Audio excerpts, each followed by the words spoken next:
नमस्ते सभी को सादर प्रणाम। मैं विशाल एक बार पुनः स्वागत करता हूं आपका अपने YouTube चैनल सनातन मार्ग पर। आज हम रक्त पित्त के बारे में बात करेंगे। जो भी ब्लीडिंग डिसऑर्डर्स होते हैं, जो भी खून निकलने की समस्या होती है हमारे उदर मार्ग या अधोमार्ग से, यानी कि ऊपर के मार्ग नाक, मुंह, आंख, कान यहाँ से, या अधोमार्ग मल या मूत्र के मार्ग से, तो जितने प्रकार के डिसऑर्डर्स होते हैं, कई बार क्या होता है कि हमारे रोमकूपों से, यानी कि ये जो हमारे जो रोमकूप यानी कि रोम छिद्र होते हैं, यहाँ से भी रक्त निकलने लगता है। लेकिन वो बहुत आगे की समस्या हो जाती है जब रक्त पित्त बहुत ही ज़्यादा असाध्य हो जाता है, सही करने लायक नहीं रहता, या आगे की बहुत बड़ी दिक्कत हो जाती है, तब होता है। लेकिन शुरू में नाक, आँख या मल या मूत्र मार्ग से, इधर से ही अधो या उदर मार्ग से ही खून निकलता है। तो इस तरह की समस्या के लिए आयुर्वेद में क्या कहा गया है, इसका क्या समाधान बताया गया है, क्या इसके कारण हैं और कौन कौन से लक्षण इसके हैं, तो इसके बारे में हम डिटेल में जानेंगे। आज हम जानेंगे कि रक्त पित्त की समस्या क्यों होती है, इसका क्या लॉजिक है, इसके पीछे क्या चीज काम करती है। तो आइए हम शुरू करते हैं।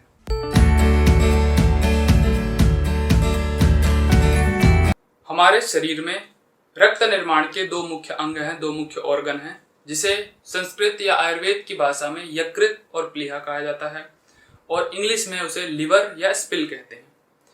महर्षि चरक ऐसा कहते हैं कि जो आयुर्वेद के अनुसार 5 पित्त होते हैं, यानी कि पित्त 5 प्रकार के होते हैं, उसमें से जो रंजक पित्त है वह इस रक्त पित्त की समस्या का मुख्य आधार है, वही इसका मेन रीजन या मेन कारण है। और इस रंजक पित्त का स्थान लिवर है, यानी कि यकृत है। तो जैसे जैसे ये पित्त अधिक बढ़ने लगता है लिवर में, या पित्त जब अधिक हो जाता है, तो वह धीरे धीरे ब्लड में मिलने लगता है, खून में मिलने लगता है, क्योंकि रक्त निर्माण लिवर एक मुख्य अंग है, जैसा कि मैंने आपको पहले बता दिया। तो वहां से जब पित्त अधिक हो जाता है तो वह लिवर के द्वारा ब्लड में मिलने लगता है।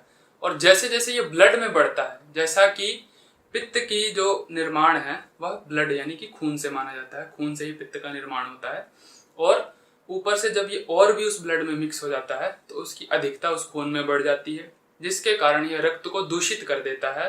रक्त में पित्त की मात्रा अधिक हो जाती है, वो उष्ण हो जाता है, गर्म हो जाता है। और जब रक्त दूषित हो जाता है फिर वह रक्त मांस, मेद आदि धातुओं को भी दूषित करता है, जिसके बाद अधिक उष्णता होने के कारण यह हमारे शरीर से जो भी द्वार हैं शरीर के अंदर, रोम द्वार है या नाक, आंख, जो भी छिद्र हैं, यहाँ से बाहर आने लगता है। तो यही समस्या कहलाती है रक्त पित्त की समस्या। अब ये पित्त बढ़ता क्यों है, उसके पीछे का कारण वो बताते हैं। पित्त का बढ़ने का कारण क्या है, यानी कि पित्त की जो प्रकृति होगी उस अनुसार हमारा जो भोजन होगा, यानी कि पित्त की प्रकृति गर्म है, उष्ण है और रूखी है, तो इस प्रकार का हम भोजन करेंगे तो वह पित्त को बढ़ाएगा।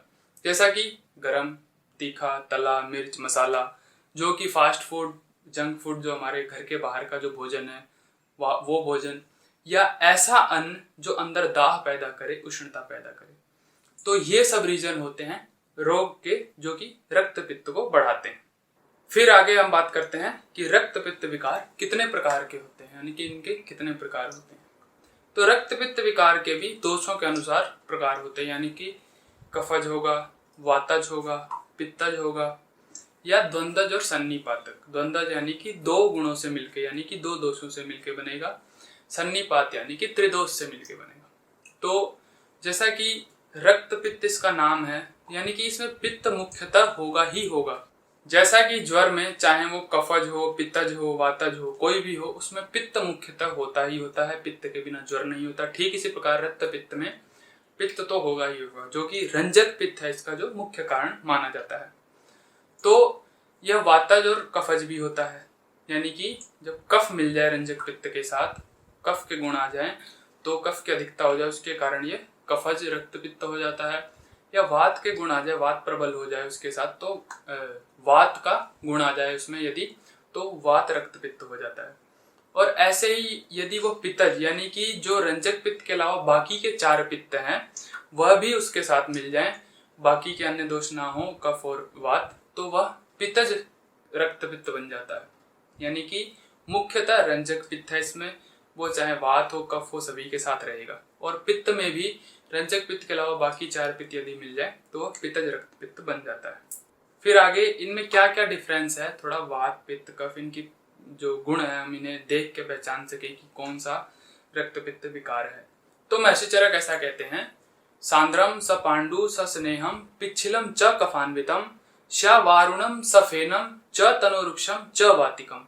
यानी कि जो कफज पित्त होगा यानी कफज रक्त पित्त होगा उसके अंदर गाढ़ा ब्लड जो निकलेगा रोमकूपों से या अधोमार्ग उधर मार्ग से, तो वह गाढ़ा होगा, चिकना होगा, पिच्छल होगा और भारी होगा। तो इस गुण यानी कि जो कफ की प्रॉपर्टीज हैं वो कफज पित्त में होंगे, कफज रक्त पित्त में।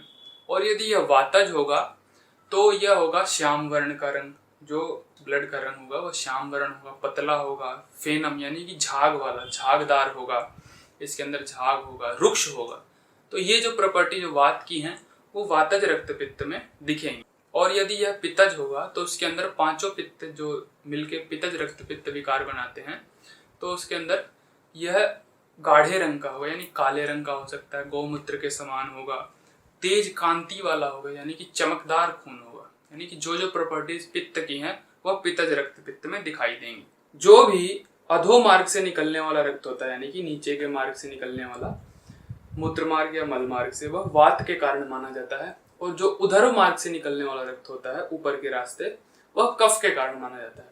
आयुर्वेद अनुसार यहाँ से ऊपर, छाती से ऊपर कफ का स्थान है, मध्यम यानी कि मध्य में पित्त का स्थान है और नाभि से नीचे वात का स्थान है।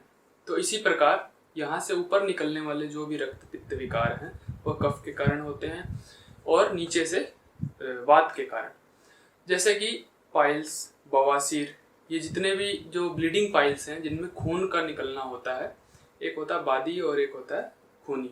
तो जो खूनी बवासीर है जिसमें जो खूनी पाइल्स है, ब्लीडिंग पाइल्स है, उसके अंदर जो मुख्य कारण होता है वह रक्तपित्त ही होता है और वो वातज रक्तपित्त माना जाता है। ऐसे ही कई बार बच्चों के नाक वगैरह से या अधिक गर्मी में मुंह से या नाक से खून आने लगता है, अक्सर नाक से आता है, तो यह जो कारण होता है यह कफज रक्तपित्त होता है।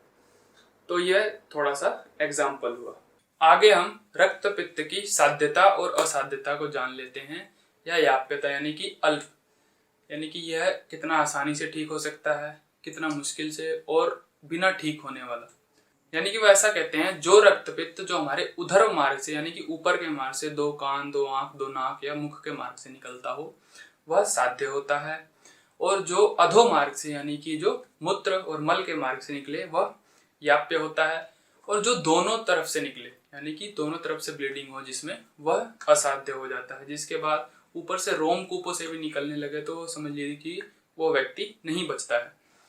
फिर उसके बाद वह कहते हैं कि यदि व्यक्ति बलवान हो, कम वेग से निकलता हो रक्त, ठीक है, उसकी जठराग्नि अच्छी हो, पाचन अच्छा हो, शरीर में बल हो और कम वेग से जो दोष निकले यानी कि रक्त निकले, तो वह व्यक्ति जल्दी ठीक हो जाता है, वह साध्य होता है। या एक दोष से होने वाला भी साध्य होता है, यानी कि किसी एक दोष से, कफज, वातज या पित्तज से हो। दो दोषों से होने वाला याप्य होता है यानी कि मध्यम होता है, थोड़ी मुश्किल से ठीक होता है। और त्रिदोष से होने वाला असाध्य होता है, बड़ी मुश्किल से ही ठीक होता है या नहीं होता है। या ऐसा हो कि व्यक्ति दुर्बल हो, उसकी जठराग्नि मंद हो, बूढ़ा हो गया हो, कमजोर हो गया हो, उसे चाहे एक दोष से हो जाए चाहे दो दोषों से हो जाए, वह भी असाध्य बन जाता है, बड़ी ही मुश्किल से ठीक होने वाला हो जाता है या नहीं होता है। तो इस प्रकार से इसकी साध्यता और असाध्यता बताई गई है। तो इस वीडियो में हमने जाना रक्त पित्त क्या है, इसके कारण क्या है, इसके लक्षण क्या है और इसके प्रकार क्या है। ठीक ऐसे ही आगे वीडियोस में हम जानेंगे इसका समाधान क्या क्या है। तो इसी प्रकार की ज्ञानवर्धक जानकारियों के लिए हमारे साथ जुड़े रहिए। इस चैनल को लाइक कीजिए, शेयर कीजिए, सब्सक्राइब कीजिए, बेल आइकन का बटन दबा दीजिए ताकि आने वाली अपडेट्स आपके पास तुरंत पहुंचे। आज के लिए इतना ही, सादर नमस्ते।